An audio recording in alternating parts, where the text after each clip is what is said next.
j'espère que vous allez bien. On se retrouve de nouveau pour une nouvelle vidéo. Donc, ce sera une vidéo consacrée à ma fameuse main d'entraînement. Donc, c'est une main d'entraînement que j'ai commandée sur AliExpress pour pas trop cher, à peu près à 22-23 €. Et avec cette main d'entraînement, vous avez un sachet de 100 tips qui vous permet de vous entraîner autant de fois que vous voulez, que ce soit au semi-permanent, gel, acrygel, acrylique, etc.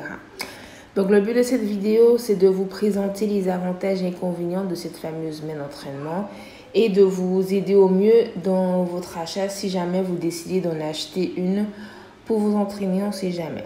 Donc là, on va rentrer dans le vif du sujet. Donc je vais d'abord commencer par les avantages pour ensuite finir avec les inconvénients. Donc le premier avantage, c'est que la main d'entraînement est en plastique, donc facilement nettoyable. Donc vous pouvez soit la nettoyer avec un spray désinfectant ou sinon des lingettes désinfectantes. Personnellement, j'utilise les deux méthodes.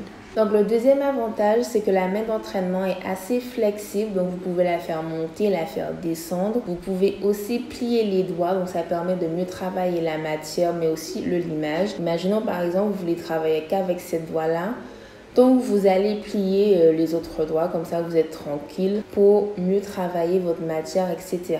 Donc moi j'ai une préférence pour les mains d'entraînement flexibles. J'aime pas du tout les mains comme ceci puisque c'est assez compliqué à travailler. On peut très bien plier les doigts mais c'est pas comme cette main d'entraînement, donc je trouve ça top. Vous pouvez même tourner la main pour regarder si la matière est bien placée, si le limage est bien droit, bien fait, si la forme est correcte. Donc, franchement, c'est génial. Donc là, je vais pouvoir vous montrer comment j'ai fixé ma main d'entraînement à ma table. Donc juste en dessous, vous avez une vis qui se dévisse quand vous la tournez à gauche et qui se visse quand vous la tournez à droite.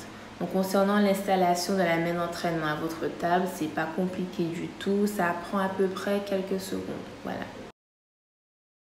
Alors, une autre chose que j'ai remarqué, c'est que cette partie du doigt a tendance à glisser, voire même à s'enlever lorsque je faisais mon limage. Donc, ce que vous pouvez faire dans ce cas, c'est enlever tout simplement cette partie du doigt. Vous déclipsez la capsule comme ceci. Donc ici, vous avez deux emplacements. Vous allez venir fixer la capsule dans l'emplacement du bas.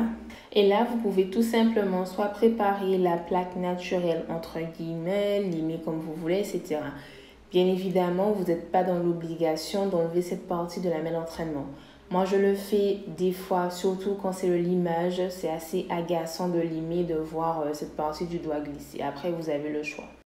Alors, comme je disais à l'instant, vous n'êtes pas obligé d'enlever cette partie.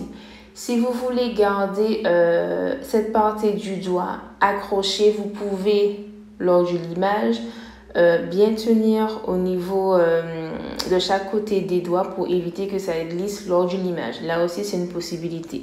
Ah oui, par contre, j'ai oublié de vous préciser quelque chose tout à l'heure. Sachez que quand vous fixez votre main d'entraînement à votre table, pensez à mettre un morceau de papier ou de carton. Si vous mettez un morceau de carton, il faut que votre carton soit pas trop épais. On peut éviter que cette partie métallique endommage votre table, entre guillemets. Donc comme vous voyez, j'ai décidé de mettre un morceau de papier à cet endroit-là parce que au fur et à mesure, cette partie va commencer à se rouiller, ça va laisser des traces sur la table. Donc voilà, j'avais juste ça à préciser. L'autre avantage, c'est que les capsules de la main d'entraînement se coupent assez facilement. Si par exemple, vous voulez vous entraîner à préparer l'ongle naturelle ou à faire une pause de A à Z, vous allez venir couper un peu la longueur de la capsule de la main d'entraînement avec un coupe-ongle de bonne qualité. Donc si vous coupez avec un coupe-ongle de mauvaise qualité, c'est sûr et certain que vous aurez des difficultés à couper la capsule. Alors juste pour information, j'ai commandé ce coupe-ongle sur le site d'Ossibel. J'hésiterai pas à vous mettre le lien en barre d'information.